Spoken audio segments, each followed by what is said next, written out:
재택근무 시 휴가, 밥값, 야근 수당은 어떻게 될까요? 재택근무의 모든 것을 알아봤습니다. 미국 관광청이 USA 디스커버리 프로그램을 온라인으로 운영합니다.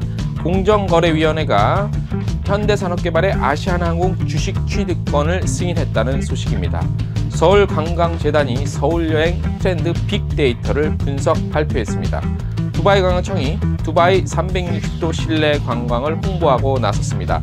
온라인 플랫폼으로 어디서나 두바이 여행을 즐길 수 있습니다. 여행 박사가 로고송 공모전을 진행합니다. 직접 제작한 로고송을 제출하면 총 상금 1,000만 원을 지급합니다.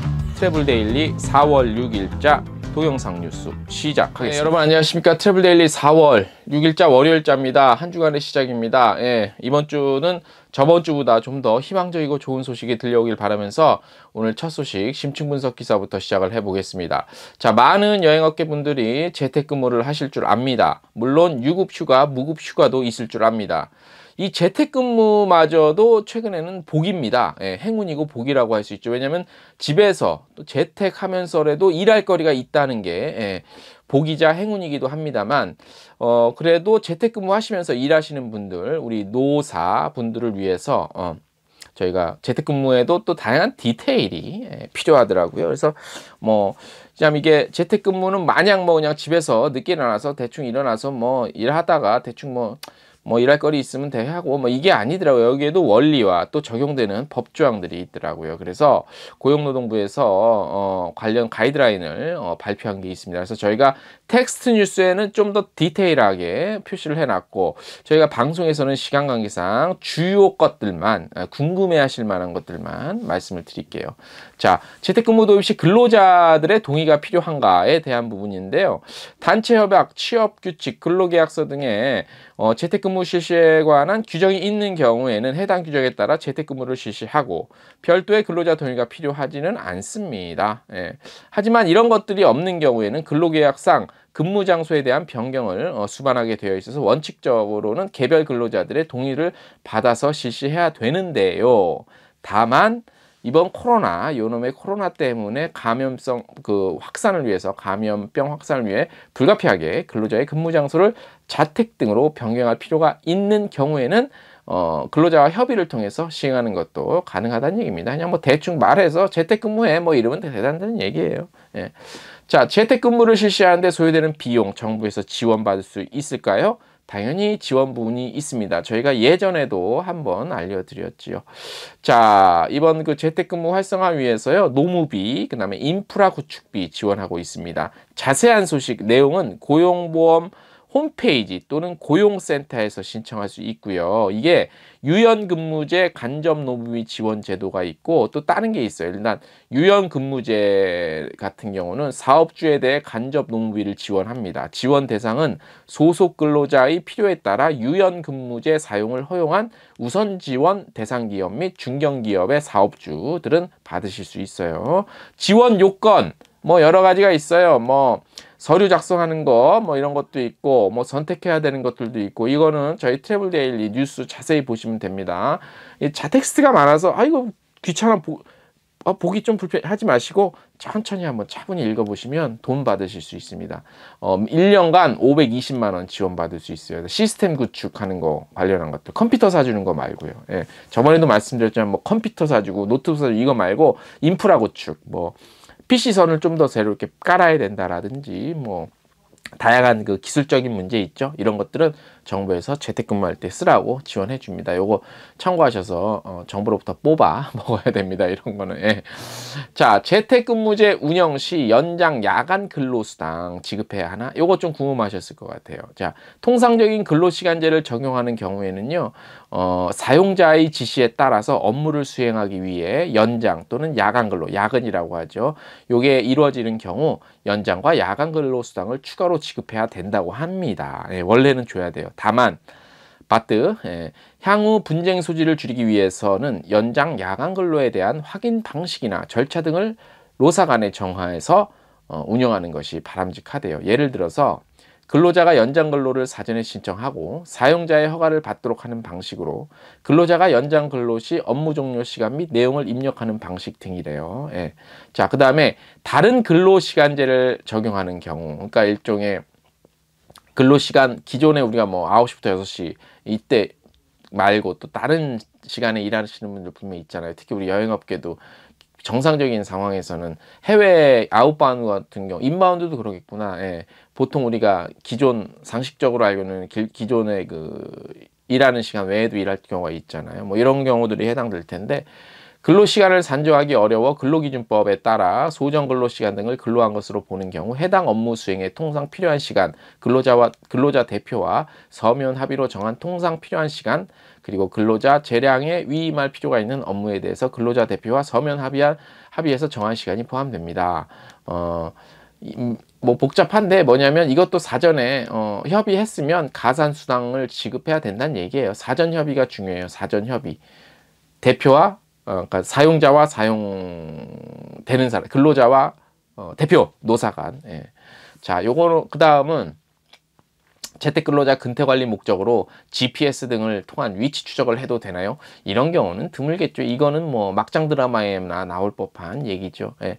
이거는 안 된대요. 예. 이거는 보면 위치 정보 수집 금지하고 있어서 법상으로 GPS 등을 통해서 수집하는 건 원래 안 되는데, 이걸 수집하기 위해서는 사전에 수집 이용 목적, 수집 항목, 정보 보유 이용 기간, 동의 거부 가능 사실 등을 고지한 후 해야 된대요. 예. 그러니까 사전에 동의를 받아야 되는데 누가 동의를 해주겠습니까? 이건 말도 안 돼. 제가 해놓고도 말도 안 돼. 자, 요거 중요해요. 요거. 자, 재택 근무 기간 중에 휴가나 출장, 요거 좀 궁금하셨을 거예요. 휴가, 출장. 출장은 그렇다 치고 휴가. 자, 휴가는 통상적인 휴가 사용 절차와 동일하게 가능하대요. 예, 아무리 재택이지만 써야 될 휴가는 써. 근데 근로자 입장에서는 굳이 재택 그 집에 있는데 요때 우리가 연차를 쓸 필요가 있을까라고 생각할 것 같아요. 근데 아무튼 가능하대요. 다만 휴가 기간에는 근로 제공 의무가 없으므로 재택근무자에게 휴가 기간 중에 근로 제공은 원칙적으로 요구할 수 없다. 그러니까 그러니까 사원들한테 사장님이 아무리 재택근무 기간이지만 연차나 휴가 기간에는 이래라 저래라 잔소리 못한다, 업무 지시 못한다는 얘기고, 근로자 입장에서는 일 안 해도 된다는 얘기예요. 예. 출장은 관리자의 지시 등에 따라 사업장을 벗어난 장소로 이동해서 업무를 처리하는 것으로 원칙적으로 재택근무 시에도 통상의 출장 처리 동일하게 적용된다고 합니다. 자, 그 다음 또 궁금한 거 있으실 거예요. 재택근무와 관련된 통신비, 소모성 비품 등 비용 부담은 어떻게 하나? 야, 근데 어느 우리 그 일하시는 그 사원분들께서 일하다가 연필 볼펜 2자루 더 썼다고 회사에 볼펜 2자루 값 청구하지는 않겠지요. 예. 이것도 한번 볼게요. 재택근무와 관련해서 발생하는 통신비, 소모성 비품 등에 대한 비용은 사용자가 부담하는 것이 원칙이지만 그 비용이 기준이 통상적인 근무 하에서도 근로자가 부담했던 정도라면 이를 근로자에게 부담하도록 하는 것은 가능하지만 그 비용이 통상적인 근무하에서 근로자의 부담하는 정도를 초과한다면 이는 사용자가 부담해야 된다. 예. 그러니까 이거는 그다지 중요한 것 같진 않아요. 볼펜 2자루 만약에 일 때문에 컴퓨터 프린트에 토너를 산다. 토너가 비싸잖아요. 토너가 몇만 원, 10만 원 가량 들었다. 그러면 이거는 영수 처리해서 신청하면 대표님들은 또 해줘야 되는 이런 의무가 있다는 거예요. 근데 그런 일은 가끔 일어나겠죠. 자, 그 다음에 재택근무 중에 식비, 교통비 지급하도록 되어 있는 경우 요거 지급해야 되는지. 자, 요거는 실제 지출이 있는 근로자에만 지급하고 있는 경우에는 재택근무자가 별도로 식비나 교통비를 지출하지 않았다면 지급 의무가 있다고 보기 어렵다. 그러니까 지급 의무는 없어요. 예. 재택근무할 시에는 우리가 내일 재택근무하지만 내일 지방에 갔다 와라 이런 거면 교통비가 들잖아요. 이런 거 빼고는 주로 교통비나 식비를 굳이 해줄 의무는 없다라고 보는 게 맞습니다. 따라서 식비, 교통비 지급 등과 관련해 사후에 분쟁이 발생할 있는 경우에는 사전에 이거 역시 명확히 규정을 해놓는 게 좋다는 거고요. 그 다음에 그 상해 부분이에요. 산업재해 부분. 재택근무 중 부상 또는 질병에 걸린 경우 업무상 재해에 해당하는지에 대한 거. 자, 업무 장소를 재택으로 하는 것 외에는 원칙적으로 근로기준법, 산업재해보상법 등이 적용돼서 재택근무에 따른 업무와 관련해 발생한 부상 또는 질병은 업무상 재해에 해당된대요. 예, 된대요. 자, 그렇지만 이런 경우는 조금 심하겠죠. 업무와 무관한 근로자의 사적 행위를 원인으로 발생한 부상 또는 질병은 업무상 재해로 인정되기 어렵겠죠. 이런 거예요. 우리 뭐 예를 들어서 살림하시는 분들이 집에서 재택근무하는데, 물론 뭐 근무 시간이죠. 재택근무 시간. 집에 있으니까 뭐 육아도 하고 뭐 빨래도 하고 이러다가 다쳤다. 그러면 요거는 산업재해에 해당이 안 된다는 거예요. 쉽게 뭐 이런 것들 예로 들어. 예. 뭐 재택근무니까 집에 있는 시간이 오래되잖아요. 근데 집에 왔다 갔다 거리다가 뭐 넘어져서 골정사를 입었어. 요거는 조금 봐야 돼요. 요거는 한번 그때 대해서 따져봐야 될 것 같아요. 근데 안 될 가능성이 크다. 예. 그리고 될 가능성도 있어요. 왜냐하면 그 시간이 업무 시간이라면. 그래서 요거는 조금 애매한데 요거는 따져봐야 될 문제인 것 같습니다. 재택근무에 대해서 알아봤습니다. 자, 두 번째 뉴스 몇 개 전달해 드리겠어요. 미국 관광청에서 여행업계를 대상으로 하는 미국 전문가 양성 프로그램이죠. USA 디스커버리 프로그램을 운영을 하고 있습니다. 기존에 오프라인으로만 진행됐었죠. 예전에는. 하지만 지난해부터인가요? 온라인으로 진행을 하고 있죠. 그래서 이번 코로나19 사태로 인해 사회적 거리두기가 시행 중인 현재의 상황에서도 적극적인 참여가 가능합니다. 그러니까 우리 미국 여행사의 미국 파트 담당하시는 분들이나 이런 분들 시간 좀 비교적 여유도 있으니까 이번 기회에 온라인으로 하는 거니까 참 좋은 기회 같습니다. USA 디스커버리 프로그램 수료 시에 다양한 혜택이 주어지죠. 수료자 대상 우수하게 수료한 분들 하반기에 미국관광청에서 진행하는 현지 스터디 투어 같은 것들, 그다음에 팸 투어 참여할 수 있는 자격 주어지시고요. 미국 여행 가실 수 있다는 얘기죠. 또한 이번에 해당 프로그램에 가입하면 이번 프로그램 수료 시 커피 쿠폰 및 상품권 지급하고요. 그 다음에 이제 USA Culture and Heritage 수료 프로그램 수료 시에는 추첨을 통해 에어팟 요거 있죠? 이어폰, 무선 이어폰 에어팟 애플사에서 나오는 거 좋은 거 제일 비싼 거 요거 드립니다. 추첨 통해서 그러니까 많은 관심을 갖고 지원하시면 그래서 지원하셔서 미국 전문가가 되시기 바랍니다. 자, 세 번째 기사. 서울시와 서울관광재단이 서울여행 트렌드 관련해서 빅데이터로 한 3년치 모아서 총 19억 6천만 건 정도 빅데이터 분석했대요. 많이 하셨네요.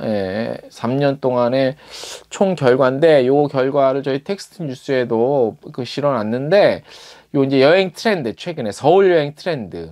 그래서 보면 서울 여행의 핫플레이스로 지난 3년까지 보면 홍대, 이태원, 가로수길에 대한 관심도가 가장 높았다고 합니다. 그리고 상승한 곳은 압구정, 한남동, 성수동, 을지로 요 언급량들이 최근 3년간 많았대요. 그리고 서울 여행의 주요 테마는 나들이, 그다음에 데이트, 쇼핑 순으로 분석이 됐다고 합니다. 홍대는 서울 여행 관련 언급량이 3년 연속 1위로 기록했고 2위는 이태원, 3위가 가로수길, 이어서 연남동, 잠실, 청담, 압구정, 합정, 건대 등 순으로 소셜 채널에서 서울 여행지로서의 언급량이 많았다고 합니다. 특히 국내 여행 분석에서는 상위권은 아니었지만 서울 여행 분석에서는 상위권으로 순위가 매겨진 인기 여행지로 압구정, 성수동, 을지로가 올랐다고 합니다. 다 좋아요. 근데 딱 보면 젊은 친구들이 많이 가는 곳, 물론 그런 곳이 해외에서 오거나 뭐 그런 서울 여행 하시는 분들이 많이 관심이 있고 알려졌으니까 당연한데 번화가 안 해요. 유흥가 번화가가 많고 젊은이들이 많이 있는 곳이 있는데 정말 아쉬운 건 뭐냐면 서울의 전통 트레디셔널한 어떤 목적지가 하나도 언급이 안 됐다는 게, 이거는 서울시나 서울관광재단에서 나서서 좀 부흥을 시키고 진흥을 시켜야 될 부분인 것 같아요. 이런 발표 자료만 단순히 모아서 우리가 집계해서 이렇다라고 발표에 끝날 것이 아니라 그 예산 갖고 쓸데없이 이번에 보니까 뭐 여행사들 500만 원 지급해서 굉장히 어려운 신청 과정 이런 거 예산 그거 하지 마시고, 제가 솔직히 좀 충고를 드리면 그런 거 하지 마시고 뭐 지원해 주려면 화끈하게 쉽게 지원을 해 주시든가, 그게 아니라면 이 예산 갖고 딱 보면 조사 보면 다 유흥 가고 젊은이들 많이 가는 거, 물론 중요한 지역이에요. 근데 서울의 전통을 느낄 수 있는 곳이 단 한 군데도 없다는 거. 이 자료 그냥 발표할 게 아니라 반성하시고요. 이거 예산 갖고 그런 쪽으로 좀 부응을 시키셔야 될 필요가 있을 것 같습니다. 자, 마지막 간단한 소식입니다. 여행 박사가 다음 달까지 총 1,000만 원이 걸린 여행 박사 로고송 공모전 진행합니다. 이번 공모전은 여행 박사 창립 20주년을 맞이해서 하는 건데 로고송 짓는 거예요. 예를 들어서 모두 투어는 즐거운 여행 되세요. 이거 로고송 있잖아요. 하나 투어는 뭐죠? 까먹었네. 갑자기 생각이 안 나네. 그 다음에 있잖아요. 여행사별로 뭐 참 좋은 여행, 난 뭐 좋다 뭐 참 여행 뭐 있잖아요. 이거처럼 그 여행 박사 그 이제 로고송인데 이거 잘만 지으면 이거 아주 큽니다. 예, 해서 남녀노소 무등을 할 수 있고 노예를 자유롭게 만드시면 돼요. 창작이어야 됩니다. 4월 6일부터 5월 5일까지 직접 제작한 로고송을 개인 유튜브 채널에 업로드하고 업로드된 유튜브 링크를 제출하시면 돼요. 자, 내부 심사 거치고 해서 최종 한국 선정해서 발표하는데 수상자에게는 현금 500만 원 바로 현금으로 쏴드리고 여행 박사 상품권 500만 원 더해서 총 1,000만 원 선정된 작품은 사용한대요. 저 개인적으로 지금 만들고 있습니다. 로고송. 한 가지 이건 비밀인데 저만의 노하우인데 일단은 그게 있어야 되죠. 중독성. 계속 반복되는 중독성과 쉬워야 되는데 팁 하나 드리면 최근에 트로트가 대세거든요. 저는 트로트 스타일로 해갖고 좀 공모할 참입니다. 여러분들도 많은 관심 가지고 한번 공모해 보시면 그래서 한번 1등 한번 당첨의 기회를 노려보시기 바랍니다. 자, 트래블 데일리 4월 6일 월요일자 동영상 뉴스 좀 길었습니다. 오늘 순서 여기까지입니다.